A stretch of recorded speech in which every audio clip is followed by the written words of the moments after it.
My name is Amy Goggans, and I am a lead case manager for Adrus Wagstaff.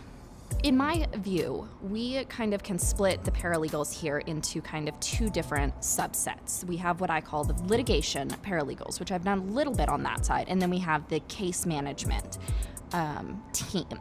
So the big thing about either of those is that there's a much bigger separation between the attorneys and the clients than there would be in a regular personal injury case. It's the paralegal's responsibility to be familiar with the entire population, to know what the attorneys will need to know. So things like overall demographics, that sort of thing.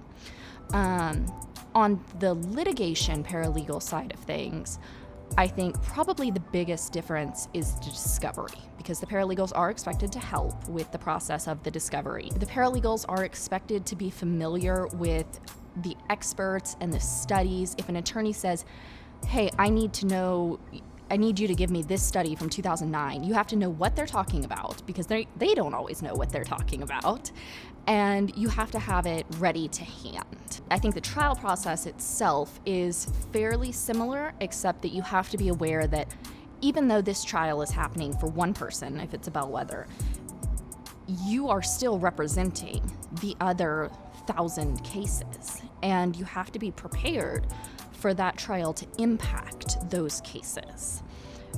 Before you figure out what your specialty is, it is best to kind of dabble a little bit in everything so you know what you're good at and you know what you're willing and capable of doing. There are people who are not capable of taking those phone calls from clients every day, and that's nothing against them. That's not a bad thing. But it means that if you start there and you find out that you can't do that, it can kind of negatively impact your view of the rest of it. And so I think being aware of your strengths and weaknesses and where you want to go is really important.